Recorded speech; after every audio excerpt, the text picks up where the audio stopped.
on, but well, they can play Yunara. Lulu with Vi is pretty good, but it's a tough lane. It's a tough lane. It is playable, but it is very tough. Does Keria actually want to play Seraphine? That's the question. Because my gut says no.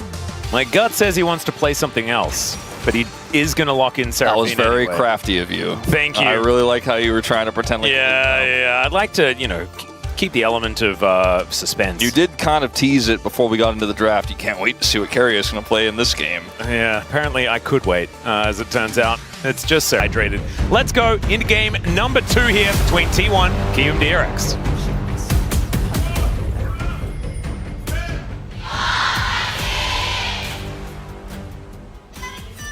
미니언들이 생성되었습니다. All right, a little bit better coordination on the fan chant there for KIWOOM DRX. I respect it. And here we are, onto the Rift for game number 2. This could be a game that Rich hard carries. It could be. Oh, it's also Doran going for Ghost instead of Exhaust. We've seen a lot of Exhaust for our 80 carry top lanes, be it Varus or the Vayne. But this time going a bit of a ghosty route instead. It's really good into, or with rather, I think Ashe Seraphine to follow up. Oh, that's true. It's really strong and you're going to get empowered, but I kind of like Exhaust because it's both good into the Renekton and lane, but also really good for just exhausting Nara in team fights. But either way, we'll see how it works out. Nice avoidance of the high note there. Keria is unable to hit all of the damage. Misses that one as well. High value. Keria did do all of the pea shooter damage though with the little passive where the stars are like yeah, that's true. Is that the high note? Is that the passive? I don't know actually what the name of it is. I know the W is called surround sound. You press that button, there's the beat drop. Know that one as well. And that is going to cause Lazyfield to go down to about 50%. Andil is going to suffer the same treatment here. It's so annoying playing this lane. There's roots, there's slows. Keria's doing the annoying, like, you know, pixie dust flies at you. Also, he's got airy. It's just like, bam, bam, bam, bam. You're like, oh, God, I'm just trying to kill the minions. Just want to play the lane. I got a Lulu lane. It wins, right? It's fine, right? It's the ranged one. It's a little tough, Yeah. A little hard. T1 having a good time, we could say. Right now, Willer is sort of nowhere near this bottom lane, but could come down there and instead is just going to be pathing top. You've got Oner pathing towards the bottom side as Doran has shoved this wave in. I think landing on the top side of the map as the Vi seems like a good idea. Some Condemn just thrown out there by Doran for fun. And a lot of lost minions here for Rich. Lost the cannon as well. Yeah, it's not going to be a very good time, is it, for this Renekton, especially if by very you mean a good time at all, then yes. Yeah. I mean, no. Something. We mean something. He's going to have feelings about the lane. Let's just say the probably number going to be negative. The number in the middle of the scoreboard between the Vayne and the Renekton is probably blue-colored for a while. Yeah, maybe even forever. As Paze gets slurkled. He's kind of low. There is a potential angle there, but there is no Vi in the vicinity. And here is a dive. Let's here we see. go. Pace's health bar is very low, but Oner goes in. They look to take down Lazyfield. That is going to be the first one. Flash out from Oner. And T1 really do want to kill Andil as well. That is going to be Keria immediately dead. And the spear is going to miss. Willer's going to come over and kill Oner. And yep, just doesn't really need to do much of anything at all. Yeah, I like the part where they get the first kill. And then I was kind of expecting they leave. Yeah. However, because, you know, Seraphine does a lot of things, but tanking turrets, not generally one of her strongest points. So you say that. However, I saw her very efficiently tank the turret to the point where she managed to tank it with all of her health bar in one shot. Yeah. That was, I'd say, very, very good tanking of the turret. I guess it's like fairly efficient. Yeah, see? The turret ammunition usage. I mean, turrets don't have ammo, but if they did. Yeah. All right, so this part, great. Oner flashes out, and Keria's like, the Pantheon couldn't handle it. I'm actually the next level. And obviously, the idea is... It was a great flash from Andil. Andil plays it well. The idea is that he'll sacrifice for Paze to get a second kill. Yeah. Instead, he dies, and then Oner also dies, because Willer comes here to clean up the pieces. So, bit of a backfire there. And now you can see all of the numbers outside of the one that you said was going to be perpetually blue are red, which is certainly good news. Pace has to use a barrier here as well, but Lazyfield does go down very, very low. Does manage to charge up that Q though, as we can see. Speaking of charged Qs, Pace has one of those as well as the beat drops, and Lazyfield is just dead. Pace very, very close to dead himself and will go down. Now some supportal combat to finish it off, and Keria this time gets his revenge. That's unfortunate. Got caught by the root. If he gets out there, I mean, he wasn't that far behind. He has a call, but... And both of the kills went to Andal.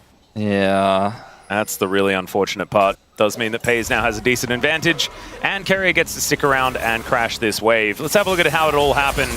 Yeah, I mean, it's just root here with the slow coming through, but it's not enough damage. Pace is forced to barrier, but unfortunately, you don't have the same sort of sustained damage here when you run out of Q. Lazyfield is running out of Q and also ends up getting caught. So Andal here at least trades it back. Not sure if Pace had to play it exactly like that. He could have tried to back off and might have lived there, but just wanted to guarantee the kill, and he was just like, I'm not going to have any hesitation. Is nice. Knock Very wall. nice. Condemn.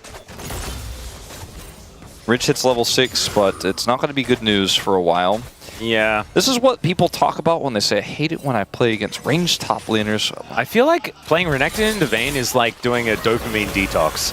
As there is the beat drop kind of missing entirely. Punish me, Blade Hunter Lady. Yeah. Like, at least with Quinn, you can go for cleanse and be like, all right, or sorry, she goes for cleanse and tries to kill you, and they can't even W. But the Vayne is just like, I'm trying to get towards the Vayne. I got condemned. Yep. I got condemned into my turret. And I will never hit a W on this champion. Yeah, you can't actually W Vayne. Like, he doesn't need cleanse. Yeah. It's just a bad Those time. are the ones, you know, Renekton hates those two. Yep. And normally you're like really happy about Oner. like, I'm hitting my item spike, I'm hitting my ultimate, things are great. But then you don't feel good because you remember you're in a Vayne lane. And that's just how it is. Rich is able to get 43 CS, so that's better than 0. But he's better still than like 30 20 behind. That we have seen some players get stuck in. But yeah, there has not been any jungle intervention because they know that Rich is detoxing. Yeah. So they don't want to interfere. Well, you know, proud of him for making that choice. They don't want to enable him to get kills or be happy. Yeah, exactly. You don't be that guy. You know, if they make that decision, you have to respect it. Well, there's like, call on me if you need me. I'm up here. Just like, I'm only going to come if you say. Yeah.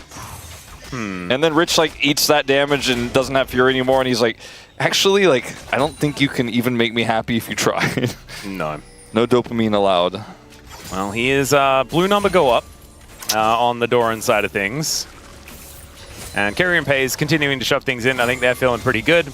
Things very even as far as the mid lane is concerned. The jungle as well. Nothing really to write home about, as Willa does have a few extra camps because he didn't spend any time dead.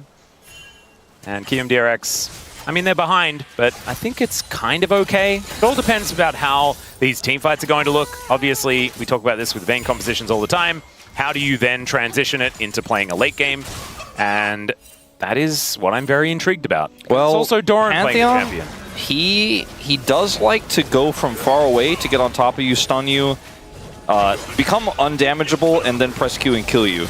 Well, that is precisely what he's going to look for here. That's a high-value flash from Willa, as he does get a Vault Breaker, decent Polymorph there, as Oner has to flash away. Lazyfield has ulted, does find that Arc of Judgment as well, as Oner, without a flash, is he's just walking to his doom. So it's never going to be a good thing. That was a really good response there from KIWOOM DRX, and also the formula I was talking about for Pantheon, he skipped the first step, which was to ult from far away on top of somebody who didn't have friends. He wanted to skip that step. Yeah, he did. And it's okay because the thought process was a little bit different there, and he was challenging for a buff, and they were invading the jungle, and it wasn't I'm just going to go kill Yunara now. He was fighting here for this blue buff. However, going in here, I get it. There's the ult follow-up, but Willer just broke his ankles. And then also Keria did not get his ultimate to extend there, and so now he's just stuck because he flashed for that, and so now dead. Yep. Nothing that Oner was going to be able to do there. Sometimes you walk into a pit and then realize that, hang on, I don't have any way of getting over walls. I don't know if it was necessary for them to commit that much for the blue buff, but they wanted to play through Prio, and it's a trap you can find yourselves in when you have an Ashe Seraphine lane and a Pantheon. You're like, nah, there's no way they can contest this. But if you outplay, then suddenly the Pantheon is like, uh-oh, I used my buttons. And there's some skirmishing power on this, this KRX composition too. You can see, I mean, Paze is ahead by only by a very small amount, despite the CS gap between him and LazyFeel. And Keria still trying to do what he can, but I do feel like the value of the Lulu Yunara later on in the game is going to be higher. Obviously, it depends how things are played, but yes. Still, in theory, the wild growth is very powerful, and Rich is going to be very strong because of it. I mean, with 500 gold deficit, that means a lot right now. But in 20 minutes, if that has remained the same, it means very little. Yeah. And he obviously can follow up on so many of these CCs. Like, even Polymorph, he's like, I'm in there, you know? And Paze needs to be very careful as a result. Or very aggressive in this case. Yeah. LazyFeel is just going to have to ult and dash away. Tries to get some damage down, but there's the beat drop. Gets the arc, and that is going to at least deter them from going any further forward. But Paze still had barrier. They were still ready to fight. And LazyFeel and Andal are not looking so hard. Double flash is still available for this bottom lane, but the barrier heal advantage here for T1 means that they will have a lot of control as Willa moves down towards his bottom side. Ball breakers into vision, though. Okay, this is a very tense situation. There is a Pantheon. Yeah, Pantheon has ult, but I think even trying to fight this into Ashe Seraphine with the Encore available is risky in itself, even in a 3v2. And knowing that Pantheon is nearby, I don't think they should force this. Although Wither has other ideas. He is still lurking. He is looking for the charged Q engage. Doesn't have flash. Like, I think just walk away. They want to defend this turret, but it's just going to be more plates over, and they will ultimately have to back. Yeah. LazyFeel was doing a great job baiting. Yes. They did discover that if they had have successfully baited, he would have just died anyway.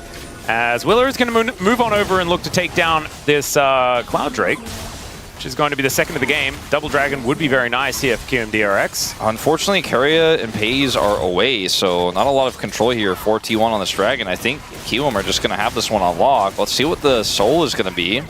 Oh, that's really another important. Chemtech, that it is. Oh, come on. Fox, please, man. Actually pretty good for both comps. Honestly, yeah, with a Lulu and a Seraphine. When you have an Enchanter, not only are the individual dragons fantastic, but when your carry goes sub 50% health and then is doing damage while getting healed, you get a ton of value. So as long as you're remaining under 50, which happens a lot of the time. And now Vayne's got Hexplate. T1 are kind of firing on all cylinders here. It has not been the most dominant early game that we've ever seen from an Ashe Seraphine, but they are still in prime position. Maybe a caster curse. I was not aware that Willer was getting his flashback here in this alcove. But look at the patience. Look at the respect. There it is. Just going to go back home. And so it is just a 2v2. No Pantheon in the area either. He may have been spotted there by T1. I'm not 100% sure about why Paze and Keria were so incredibly safe there, but just not enough information. Yeah. They do get the ping out onto the Vi as he gets back towards his red buff, and now they go aggressive. Arrow is going to connect. There's the Encore as LazyFeel takes a lot of damage. Still he gets the heal. Might actually, as he survived the opening salvo, be able to do something, but instead he just dashes in. The wild growth to get the knock up onto Paze, who flashes out of the way, and Keria might be able to get it. Never mind. It's just a volley to pick up the kill. I loved the idea from LazyFeel and Andal there. Unfortunately, it just didn't work. If LazyFeel had barrier, maybe. He's a few seconds away. Oh, man. He was 0 and 2. I mean, they had item parity. It's a Kraken Slayer between them. It would have been so cool if it had worked. It just didn't, you know, it was so close to working out. Unfortunately, Oner was also coming down. But, man, it looked really cool. But it backfires in a big way. We're going to see Oner find a bit of a stun onto Willa here. He's able to get a bit of damage back himself. Still, just a battle for the Raptor camp. As Rich has decided to leave his top lane, understandable. Teleport towards the bottom lane for Doran, though, so it is going to be an Azir versus Renekton matchup. Let's check this one out one more time. It's so unfortunate for LazyFeel. He loses so much health here because he almost avoids the CC. But that scenario that's created is why he looks for the flash in here with the wild growth. Dash flash in, gets on top of Paze, and again, his barrier is just a few seconds away. Oh, just needed that one extra order. One more would have done it. But good Or slows. if he had taken just a little bit less damage there from Keria right before. But I mean, even in that exchange, like he avoided volley damage by standing behind his Lulu. Like he did a lot in order to like maximize the amount of surviving that he did. Just unfortunately wasn't enough. As Yukal, he's looking to come over and kill Doran here, get some revenge for Rich. As Doran is just going to clear out these minions, and we've got relentless pings here on this bottom side. Still 2 minutes away from the dragon. Not a whole lot to fight for down there. Yeah, 2 minutes away. I think just making sure that there wasn't going to be a collapse. Pantheon's ult's not up just yet. And we do have Rift Herald being pretty heavily ignored at the moment. And Faker is actually not able to get a ton of control topside right now. So it's going to be a bit of a slow take on this one. Yeah, it's going to be Willa going back, so they don't decide to start it up. Yeah, they get the residual scuttle vision, or not residual, but just straight up scuttle vision here. They secure the crab, and so Oner is seen by it, is what I'm really getting at. But Willa didn't have time to actually cancel his back. It was kind of very awkward as he comes into vision to start off this Rift Herald as Willa hits the shop. And I guess instead of, going for this, they're going to try to maybe dive this TPing Azir. I don't think so. He's also got vision. Faker's like, no, you're not going to get a cross-map turret, and in fact, they will not, I don't think. Well, they're going to look for it. There's the shockwave. The arrow, though, to interrupt, and Faker will just sweep them away. Flashes out of the way of Willa there as well, and Oner from the sky will execute his opposite number. Oh, God, the T1 outplay under the turret. Ganking Faker has always been a mistake in a side lane, and that is a perfect example as to why. Well, I just thought, okay, he's got flash, he's got ult, but then I was like, okay, well, there's a Vi there. I don't know how much that's going to matter necessarily, but Pays has got the goats back. That angle was crazy, and then Faker is able to get the freebie. Yeah, the way that Faker played it, like the from the outset as well, just beautifully done. Everything about that was just like it makes you want to type /FF, you know. Okay. Like he flashes for the Q extension. Then the stun comes through, he goes on the Orianna, maxes out the damage there, then is able to flash away at the last possible second while layering damage in. The Pantheon ult is actually what does it, which is kind of funny. I mean, I think that he would have done it with just Pays' help, but the fact that Oner comes down and shares in that money as well means that the Pantheon has a slight advantage as the dust settles as T1 look to start stacking their Chemtech dragons. Rich, though, does get some plates. Yeah, he's keeping it around 500, like I was saying. There we go. The problem is the Ashe on the bottom lane, or in the mid lane in this case, but that's where the real gold problem is here for KIWOOM DRX, is dealing with this empowered Ashe right now, who just made an incredible play to save the mid laner in the bottom lane sides. And we're looking at Chemtech Dragon here, so KIWOOM's 2-Drake lead feels less valuable. Again, we mentioned how it's pretty good for these comps, but it's not leading to a soul that's game-breaking, like a Hextech or an Infernal or a Mountain is often. I don't think this is the best Mountain example, but you know what I mean. In this case, Chemtech valuable. We're going to fight for it probably, but you're not going to force T1 into an uncomfortable position with the vision they have right now, for example, with this, if they had it when the Drake is up, because it's not, but you get my point. Yeah. There is, on the other hand, though, like a quad Chemtech soul with this comp, kind of revolting. Keria will be doing a lot of healing. That's actually kind of nasty to think about. Yeah. I don't like that you put that into my head. And look, that's where the tempo vibes are taking us, towards T1 being able to lock down whatever they would like. However, LazyFeel trying to do something about that, as now Pays getting flashed on once again, but there's the encore. They were waiting for the over-aggression, and Keria is able to put him down. In the meantime, though, it's the final hour here in this top lane, and Doran is dead, ladies and gentlemen. That was just a little bit of a bridge too far. The rest of T1 looking for an angle, but it is just going to be this outer turret that they focus on. Yeah, I mean, that type of play has a small chance of working. The execution was, again, great for LazyFeel. Last time he didn't have his barrier, barely didn't have the damage, took a lot before. This time, there's just an encore waiting. There are limits to what you can do in this situation. Only one Mikhail's. Oh, well, Pays doesn't have any buttons to press to get out of this one. Rich is angry as Keria wants to take the Shelly exit.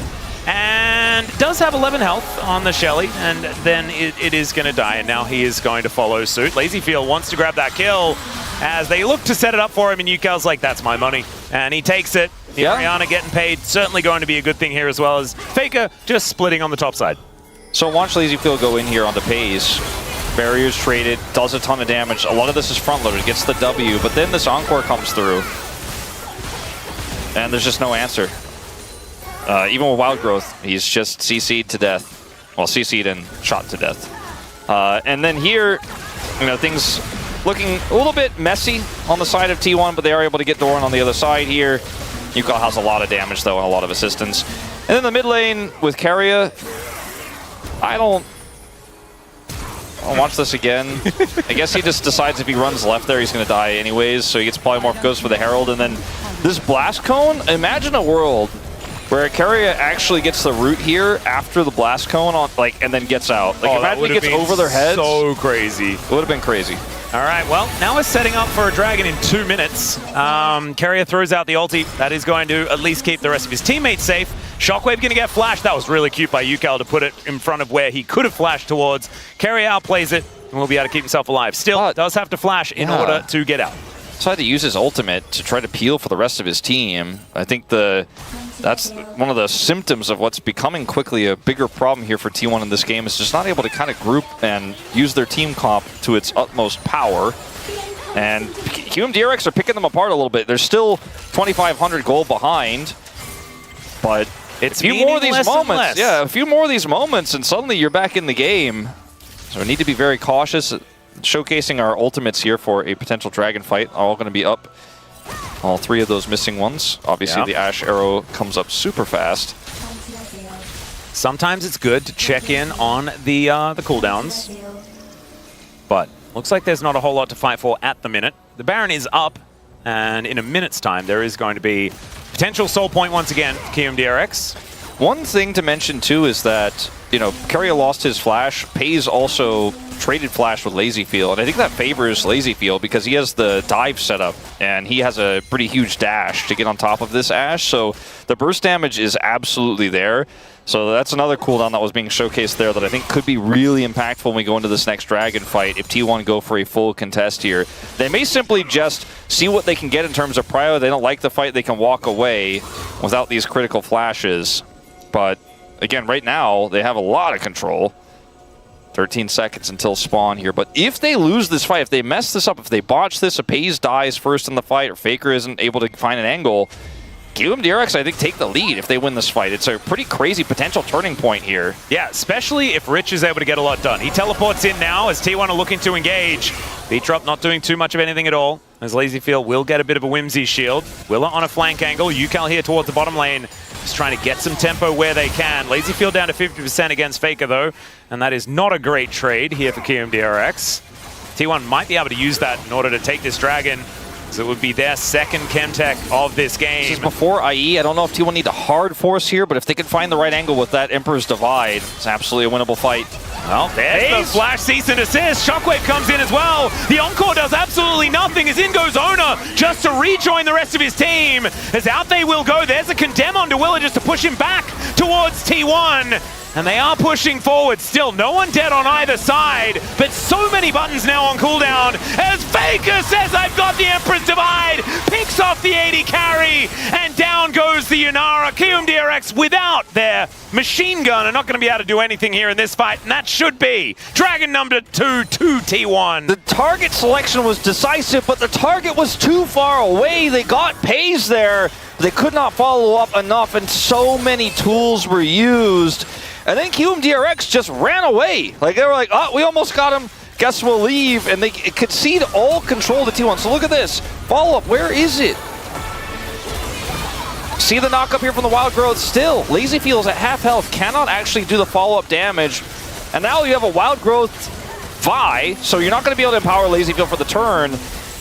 And then this follow-up here. LazyField's like, all right, let's see if we can layer damage on the door. And oops.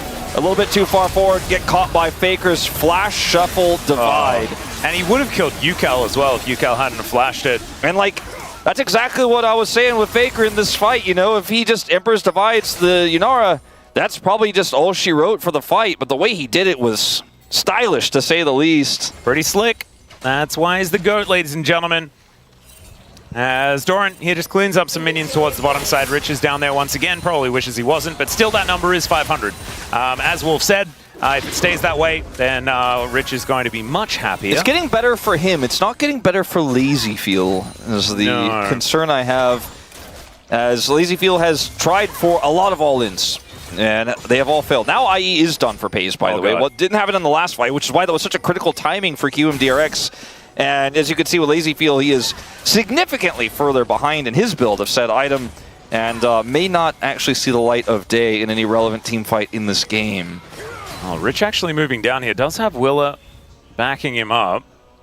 Oner and Doran moving on over. That is going to be some vision placed down. Next Dragon, 3.5 minutes. The Baron's still up and available. Has been for 5 minutes. Looks like no one's really concerned about heading towards that one just yet. As finally Rich does hit that level 16. He's actually not too far behind as far as experience is concerned. Sort of lurking around the minions as they die. Not too bad. He does not have his second item, which is really painful. But again, he's just kind of a W button. And ideally with empowered W. Yeah, and a flash, I think, is probably what he's going to require. So let's see if they can get the follow-up on the Pays this time. Last time, the engage was great. Wild Growth follow-up was great. But Lazyfield wasn't able to press their right-click, basically, on Pays. Maybe this time around, with this Hail Mary, 4,000 gold behind, the dream of keeping this series alive and having our first 6-game day of LCK 2026 could happen, but right now I've got to get my telescope out to see the angle. I'm looking at through my telescope with binoculars, and I have a magnifying glass on top of the binoculars, but I can see a faint angle here for KIWOOM DRX. I think a man with a protractor would also struggle to find an angle on this one, Wolf. This is a difficulty. Even though, as I say that, 3,500 gold, not exactly crazy at 26 minutes, so maybe all you need is a protractor, and hopefully KIWOOM DRX have one in order to deliver us the longest day of the season so far. Pays will be clearing out these minions, and T1 still just trying to get their ducks in a row. 2 minutes on this Drake. A pretty risky Baron from T1 in game 1. You know, KIWOOM DRX definitely keeping on the cards that something like that could be something that causes T1 to make a mistake. Speaking of mistakes, is Doran overextended. Assist does come on through there. Wild Growth as well is going to capitalize as the arrow is going to sail through Doran. He flashes the shockwave though. He was really waiting for that one. They used get some value out of that button. 3 ultimates to almost kill Doran. Yeah. That's not efficient, but there's 90 seconds until the Dragon's up, but T1 might see an opportunity here as Vayne's flash is less valuable than all of those buttons if they could do the Baron right now before the Dragon spawns. Doran doesn't have TP, but he's going to back and head back over. Instead of starting the Baron, though, T1 are just going to clear these waves out, try to maintain prio on the top side of the map as then they rotate in to challenge for this Dragon. Crazy how it still feels like there is that one angle, that one chance for KIWOOM in this game. I mean, their composition should be able to teamfight pretty effectively. Yeah. Like Rich going in, having a Wild Growth as well as his stun would be a lot of value. As Hex Optics done here for Lazyfield. Yeah, would have liked to see an Infinity Edge, but going for that instead of IE. Probably just because he could afford it. Yeah. Might be like, let's get whatever item spike we can find, see whether we can fight for this Dragon. I mean, if he wins the team fight, you can get an IE right afterwards, because he's going to be cleaning it up and getting a multi-kill. That's true. And if he kills Fakey, you know, that's a whole bunch of extra money. That's a lot of money. He's shut down. Shutdowns could actually go a long way if KIWOOM DRX. Still, Rich blast cones his way towards Doran. Lazyfield 3,000 gold behind nearly. Oh, that's not true. That tricked me, that total gold graph. It's 2.2 thousand behind. 2.2 is still a decently large number. As this turret just completely goes out entirely, and the flash not being up is a big deal, as it turns out, because Rich is able to grab himself his first kill of the game. Shockwave is flashed there by Oner, who tries to blast cone his way out. The Encore does nothing at all, as Lazyfield should be able to pick up the kill onto Oner. That's his first kill, as T1, they were trying to do a sneaky Baron at the same time with 2 dead. They can't do that anymore. It's an absolute disaster, and KIWOOM DRX might be able to get soul point. I don't think T1 were on the same page. Maybe they weren't on the same book as to what everyone was trying to do at that moment as Doran's dying. They're trying to do Baron. Oner doesn't have ult. They were all playing 3 different games at once. I don't know what the thought process there was. A 3-ring circus, I suppose. Well, Rich is going to be delivered to the turret. Slices in order to get his way out and just stride breaks for fun. Was a little bit cute. Still, Faker is going to be able to tidy up this minion wave and at least stop that push. But I mean, KIWOOM DRX just take down this turret. They should be able to move over towards the Baron as well, right? Yeah, I think they have the damage. Ground Starfall is not available just yet. I'm surprised they didn't actually stick the Baron. I think the Baron's more valuable than that turret because you could just get the turret afterwards, but they were concerned about T1's Baron team fight. So Oner ults in here, but it's way too late, and now he's stuck, right? And he cannot really do anything. So they decide to make the call to start Baron. He flashes this, but Keria cannot actually keep him alive. Then he goes in here to try to extend the Encore, I guess, because Keria's kind of kiting, but I don't really know. He flashed. Like, he doesn't have flash now. Yeah. Going to try to defend Doran with limited information, I think that part's fine. Everything else got a little bit weird for me. Well, you can see that gold lead absolutely torn apart. And so now they're going to try and find a few angles. Willer has his GA done, though. He has an item advantage. He's 600 gold up over Oner right now. And the arrow is just going to, once again, pollute the skies of Runeterra. Yeah, just looking like maybe a dragon check? That was a weird angle if they were trying to get rich with that. Yeah, it was just a... Sometimes you throw an arrow and just hope. Like, what? There's no dragon to check, so I guess it was... Maybe you thought Renekton was going to go in at that moment. That just looked strange. Yeah. Keria and crew do clear this vision up, and they have control over the Baron now. They'll control that, or clear that control ward in the pit very quickly. And now KIWOOM DRX, their worst fears are realized, right? You know, T1 is wrestling Baron control away. Pantheon's ult's back up. The Unara still doesn't have that coveted 4th item going straight into LDR here. There is double GA, though, on KIWOOM DRX. That's the double GA or triple GA we saw in our previous series dive that can be the scariest. Pays is going to have to deal with a lot here. What? Rich is 1,000 gold ahead now. Yeah, he's just kind of been chilling over there. And he's also, like, he's even on farm. Like, Renekton's fine. Yeah, he's completely fine. They're also, he tried to dopamine detox and he failed. Yeah, he started scrolling again, Wolf. Yeah, he did. He's after the red dots. Oh, he really is. It's really common to relapse after a tough time locked in the lane with Vayne. And it's, you know, for our generation, his generation, it is, you know, it's something that we grew up with. We didn't understand that we were supposed to be careful of it, you know? Yeah, the Vayne lane, you know, it's not everyone can walk out with as a changed person. Yeah. And so they tried, you know, it's normally pretty good, but Rich's ability to feel good about doing things on Summoner's Rift was just too strong. There's not a whole lot of gold in this in terms of items here. 4th item is actually done for Lazyfield. He was actually going for the Mortal Reminder 4th, so pretty good against the Seraphine. Yeah, frankly, pretty massive spike here for him. And he doesn't necessarily need to be doing all the big boom boom crit damage if they can kill the prio targets with their engage. Yeah, not to mention the fact that Rich and Willow will be doing a fair bit of work themselves. The team fight just looks kind of nice for KIWOOM DRX if they get their ducks in a row. If they're able to get it done, I think the thing they need to be willing to do, which they've had a few chances to do, but they've kind of chickened out every time, is when they clear Baron Vision like they just did one time, they need to start it and commit, like Rich is TPing in if T1 come for the contest and look for a turn off of it. Because otherwise T1 is just like calling you on your bluff every time. Yeah, you guys got vision, but we got wave clear and we're coming in and you guys didn't use it, so we go again. Oh god, okay, Lazyfield is hit by an arrow, and if there wasn't an turret there and it's now gone, he would just be dead. He now has to go back to base. T1 just build as much space as they would like. T1, they have Faker's TP. They might look to start the Baron off of this pressure. There's a little bit of vision they need to clear. And they had the Sundis turret. I kind of thought they would have just ran straight towards it. I think with the soul available for KIWOOM DRX, you would, if you lost a fight around the Baron, really go very far into losing the game. Oh yeah, for sure. At that point. So 40 seconds, T1 will be able to set up vision around this dragon, as Oner is over there already. Going to be fighting Willa momentarily. Finds that Aegis just to mitigate some of it, but the trade is very even between himself and the Vi. Yeah, if he stayed around longer, it would have started to be good for KIWOOM because UCAL is there. They need to be careful about stacking up for a Shockwave, as UCAL is huge at this point. We're 34 minutes into this game. A Shockwave onto multiple people might just be team fight winning in itself. Yep.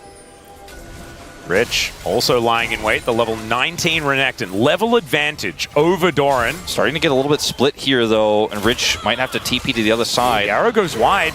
Possible opportunity here as Faker goes in, then goes out.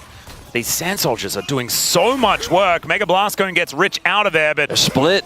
half of his health bar is also gone. He has Teleport and can use that to get a big old shield to get back into this fight, but doesn't have Dominus. They might just have to give this Dragon up. They are in no position to fight for this. 6 Elemental Drakes killed in this game as we tick over to 35 minutes in.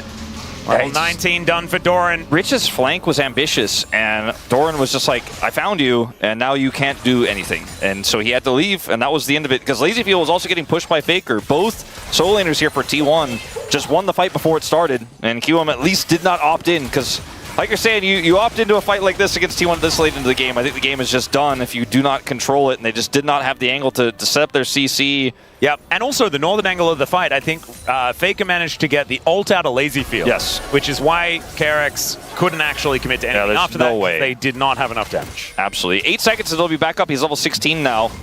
Well, UCal might not be back up at all, as Emperor's Divide is going to go through the Zonya'd up Orianna, but he's still going to go down. The Encore isn't going to find the mark here as LazyField trying to kite as best he can. Willa, he can't really do that though, as he does have a GA, but that is going to go down immediately. Doran going in. These Silver Bolts really starting to hurt as Faker is going to swoop on top of this Yanara to take him down. Willa is also dead. Andel's running the wrong direction, and Oner, I think, should be able to utilize the passive or just a flash in order to take him down. T1 now just looking to clean up the rest of the kills. Yeah, T1, I mean, at this point, it's a choose your own adventure game, looking to just win the game off of this play. They end up getting 4 kills. They can just push towards this inhibitor and kite back to Baron afterwards. They can take this inner. They have really whatever they want to do. We're super long death timers here. Looks like they're going to do inhibitor first, maybe look for a reset and or Baron. Yeah, UCal will be up for the defense of these Nexus turrets. Yeah, I don't think they can know whether it's going to be enough. You may be right. Like, maybe the damage is just too much here on this Ashe at this point. They have double AD carry as well, as in goes Rich to clear up the wave. He might actually have been able to do that as he goes down to his GA. UCal goes golden once again. Faker swoops in though, looks for the angle and he finds it. Rich gonna go down as well. It's a double for Doran. Oner tanks up everything, but the rest of KRX are respawning. Do they have the wave clear though? That's the real question. Condemn back onto Willa. He cease and desists to get back on top of Oner and gets back onto his fountain as well. Oner going down very low. They take one Nexus turret, but the wave is now gone. As these minions are spawning, T1 really just want to finish this series here. There's no way they can defend without UCal. They need to defend for 35 seconds. I don't think it's going to happen. Yeah, Keria taking a lot of damage though, as there's a condemn on the LazyField. Willa taking so much from Doran, and they dive on through. The Nexus is now exposed. He finds the last silver bullet to take down his mark, and there goes the Nexus. T1 with a 2-0, but KRX